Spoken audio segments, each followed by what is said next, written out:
Salam sejahtera. Ini satu lagi pendedahan yang pastinya paling dibenci oleh Parti Bersatu. Apabila sudah terang lagi bersuluh, sudah terang disuluh lagi. Pasal bersatulah Undang-Undang Anti Lompat Parti Lompang. Rupa-rupanya masalah kelompangan Undang-Undang Anti Lompat Parti ini bukan disebabkan oleh Speaker Dewan Rakyat yang disebut-sebut. Jauh sekali salah Anwar Ibrahim. Salah sebenarnya adalah kepada Parti Bersatu, khususnya pimpinan Muhyiddin Yassin. Ahli Parlimen Bangi, Serezan Johan menegaskan bahawa Bersatu ketika menjadi kerajaan tidak bersetuju bahawa wakil rakyat yang dipecat perlu mengosongkan kerusi. Oleh sebab itu katanya, perkara 49E Perlembagaan Persekutuan mengenai lompat parti mempunyai kelompangan yang ketara. Dengan keputusan Speaker dalam hal 6 ahli parlimen yang menyatakan sokongan kepada Perdana Menteri, tiba masa kita pertimbangkan untuk pindah perkara 49E dalam kurungan 2 kurungan C Perlembagaan. Katanya Bersatu adalah puncak mengapa kita ada kelompangan ini yang cuba diperbaiki melalui pindaan oleh parti politik dalam perlembagaan parti. Selepas 6 ahli parlimen menyatakan sokongan kepada Perdana Menteri, barulah mereka terhege-hege untuk pindah perlembagaan mereka. Kalau nak faham lagi, mudah saja. Kelompangan yang berlaku dalam Akta Anti Lompat Parti sudah dibaca, sudah dihidu oleh parti-parti yang lain seperti UMNO, PKR, Amanah dan DAP. Dan pas sekali, satu-satunya yang tidak dapat menghidu atau sudah menghidu tetapi tidak mengambil apa-apa tindakan ialah Parti Bersatu. Pada peringkat awal mereka tidak mengambil tindakan kerana mereka merasakan Akta Anti Lompat Parti itu sudah sempurna. Tetapi parti yang lain seperti PKR, UMNO, mereka tahu ada kelompangan berlaku kalau ahli mereka menyokong pembangkang ataupun sesiapa yang tidak mengikut en blok, mereka mengenakan tindakan saman, pampasan dan juga boleh dikenakan lompat parti.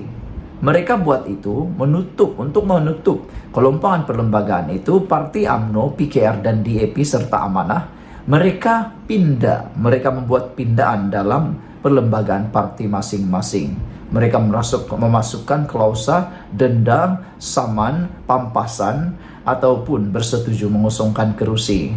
Dengan tindakan itu, maka langkah Sheraton 2.0 tidak menjadi.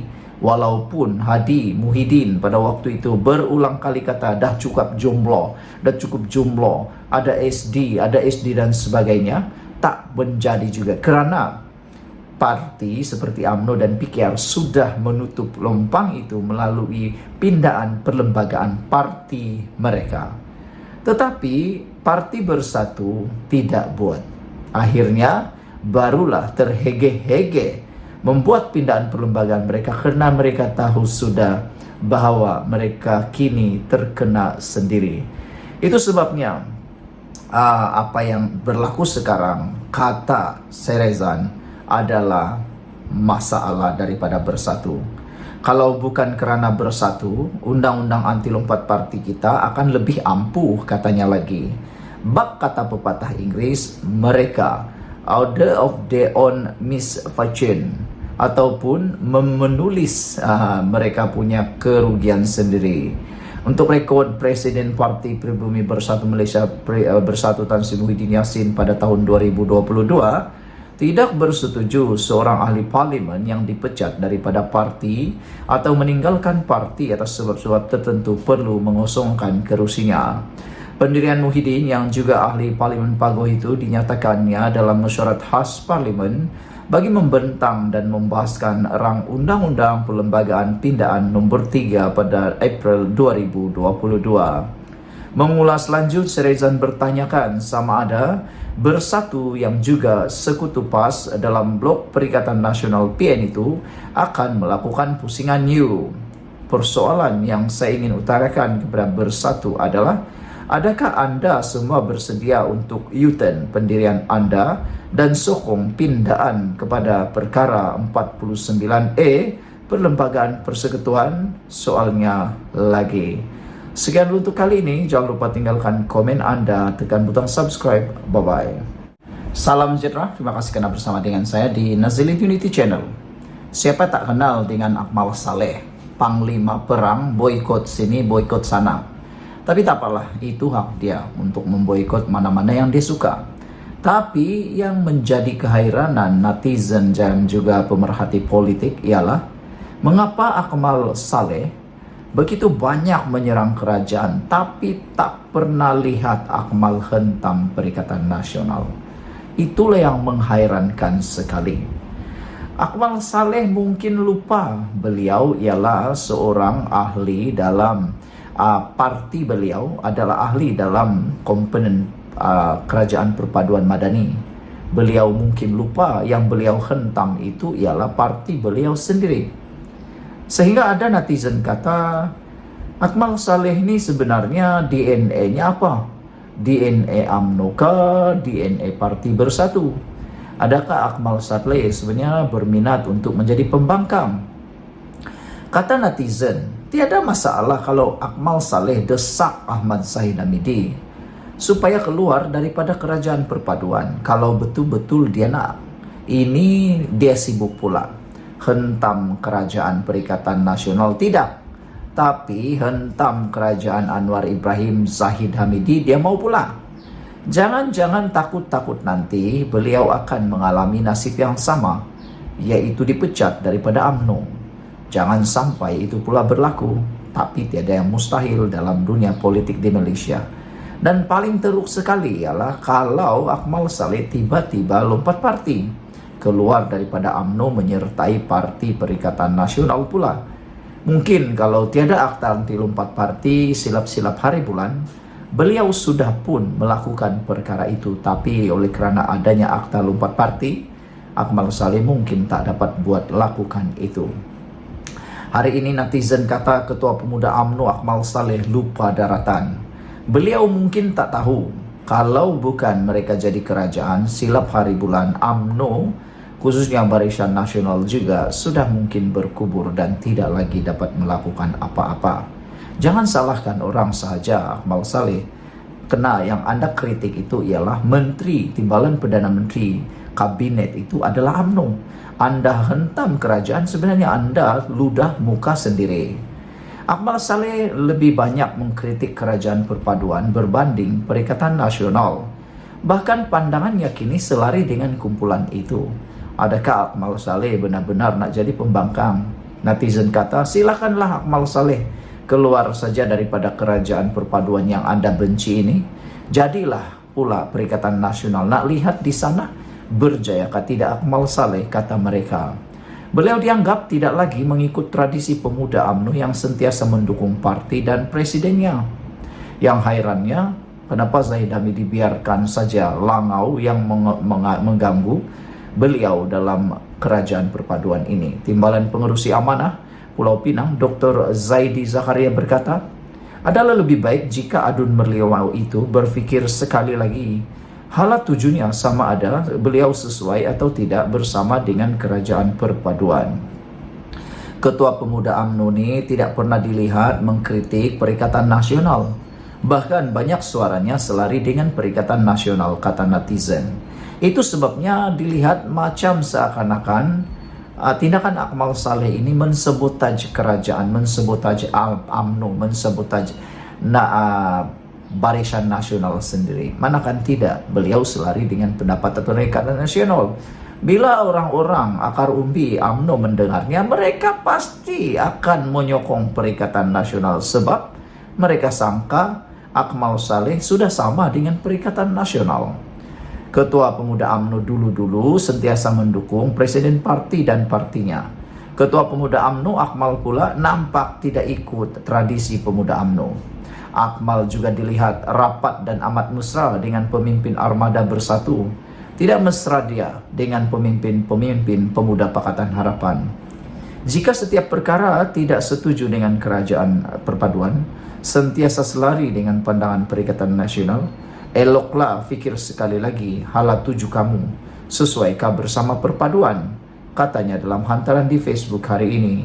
Zaidi berkata, terserlah sikap Akmal yang bagai gunting dalam lipatan, api dalam sekam, dan musuh dalam selimut.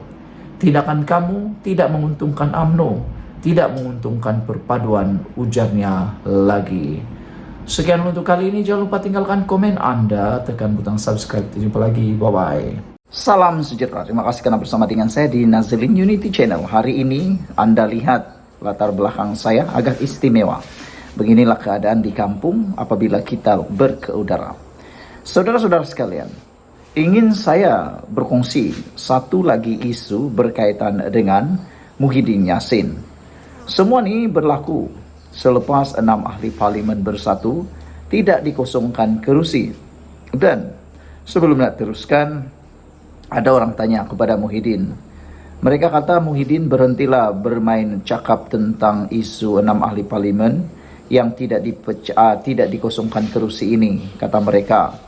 Mereka kata lebih baik Muhyiddin sibuk mencari menantu beliau yang telah melarikan diri. Suruh dia pulang dulu baru cakap tentang perlembagaan Malaysia. Suruh menantu pulang dulu baru cakap tentang undang-undang Malaysia, kata mereka. Ini sibuk cakap tentang undang-undang tapi menantu sendiri melarikan diri entah kemana, dan Muhyiddin pula seakan-akan macam angkat tangan tak buat apa-apa, kata mereka. Hari ini Muhyiddin dikatakan spin lagi. Netizen kata Muhyiddin spin lagi. Isu berkaitan dengan 6 ahli parlimen yang tidak dikosongkan kerusi. Beliau tak puas hati sebenarnya kerana tindakan Speaker Dewan tidak mengosongkan. Tetapi anda mungkin sudah tahu, tindakan tidak mengosongkan kerusi itu terjadi kerana sikap sombong Perikatan Nasional satu ketika dahulu yang cuba memerangkap pembangkang pada waktu itu supaya mereka tidak boleh menjadi kerajaan. Muhyiddin tidak setuju. Akta anti lompat parti termasuk bagi mereka yang dipecat. Kerana kata Muhyiddin Yassin, ianya adalah bertindak zalim kalau orang yang menyokong pun secara pribadi pun menyokong orang lain ataupun pembangkang atau kerajaan yang bertentangan dengan mereka dianggap zalim. Tapi hari ini beliau kena sendiri senjata makan kawan. Hari ini Muhyiddin spin lagi. Dia kata kerusi tak dikosongkan sebab kerajaan takut kalah PRK lagi. Nak tanyalah sekarang siapa yang takut kalah sebenarnya. Kalau kerajaan kalah pun memang diketahui kerusi itu milik pembangkang, milik Perikatan Nasional, milik Bersatu. Yang harus takut kalah itu Parti Bersatu. Kalau mereka kalah, nampaknya kerusi itu maksudnya sudah ada pemberontakan. Tapi kalau mereka menang, adakah bezanya untuk kerajaan? Pertama, kerajaan tak akan tumbang, itu sudah pasti. Yang kedua, kerajaan tetap adalah kerajaan dan itu tidak membawa apa-apa makna kerana itu memang milik Parti Bersatu. Kalau mereka menang pun memang itu adalah kubu kuat mereka dan memang kemilikan mereka. Kalau mereka kalah itu adalah berita yang betul-betul mengejutkan. Kalau pembangkang menang itu biasa saja. Muhyiddin di dalam ucapan terkini beliau kata kerusi tak dikosongkan sebab kerajaan takut kalah PRK lagi. Kerajaan enggan mengisytiharkan kekosongan 6 kerusi Dewan Undangan Negeri Rakyat di sandang bekas ahli Bersatu kerana takut kalah dalam pilihan raya, dakwa Muhyiddin. Tetapi netizen kata itu bukan disebabkan oleh ketakutan untuk kalah lagi. Pembangkang patut tahu Anwar Ibrahim sudah biasa kalah. Tapi Bersatu biasa kalah, kata mereka. Kata Red Parrot, rakyat masih ramai yang termakan fitnah. InsyaAllah dalam setahun dua, rakyat akan sedar bahawa mereka tertipu oleh dakyah dan fitnah yang dimainkan pemimpin PN. PRU 16, PNBN akan menang bergaya, kata Red Parrot. Saya rasa pun macam itu juga. Pada PRU 16 akan ada perubahan paradigma, perubahan pengundi kepada Perikatan Nasional. EKJ kata simbang kencing. Pemilihan parti sendiri pun Muhyiddin takut nak bertanding, lagi mau tunjuk berani. Kalau tak ada PAS dalam Perikatan Nasional, Bersatu dah lama berkubur. Ada kebenarannya apa EKJ kata ini? Muhyiddin tidak mempertandingkan jawatan Presiden Bersatu, tidak dipertandingkan kerana kata EKJ sendiri pun takut juga kalah katanya. Lagi mau tunjuk berani. Kalau tak ada PAS dalam PN, Bersatu dah lama berkubur, kata beliau. Green Cita kata, parti perosak negara PN janganlah temberang sangat yang kamu ini tetap menang. Balik ke semua 6 kerusi tersebut. Parti PN ini banyak sejarahnya. Contohnya dalam PN ini banyak katak dan pengkhianat. Banyak orang yang kuat fitnah. Banyak yang kuat menipu dan kuat tunggang agama. Pada pilihan raya yang lalu, banyaklah cerita karut mereka yang kononnya ada proses kristianisasi lah, komunis dan sebagainya. Tapi sampai sekarang, tak ada bukti langsung yang cerita mereka itu benar. Parti mereka ini hanya tahu merepek dan tipu rakyat. Parti yang membentuk kerajaan semasa pilihan raya cakap pasal macam mana nak perbaiki ekonomi dan sebagainya. Parti Perikatan Nasional pula cakap pasal cerita karut mereka, kononnya ada proses kristianisasi dan ejen Yahudi. Parti macam ini memang tak boleh pakai langsung, kata beliau. Pepel Maus pula kata, kalau kalah pun majoriti tak terjejas, punyalah bengkak hati sebab tak dapat nak fitnah dan hasut rakyat. 3 tahun ini PN dah tak boleh buat apa-apa. Silap-silap minta sedekah kepada PMX melalui CSA. 3 tahun lama masa tu dilap-lap apa kau and the gang, jana wibawa dah dekat dalam, lu yang dah gelabah dan sakit hati, kata beliau. Pink Peter pula kata, kerusi belum dikosongkan kerana ahli parlimen belum meninggal dunia. Brown Falcon kata, simpan sikit bodoh tu, Sungai Bakap memang kawasan PAS, memang dia menanglah. Menantu mana? Hang punya kes pun ada lagi, kata Brown Falcon. Sekian dulu untuk kali ini. Jangan lupa tinggalkan komen anda, tekan butang subscribe. Bye-bye.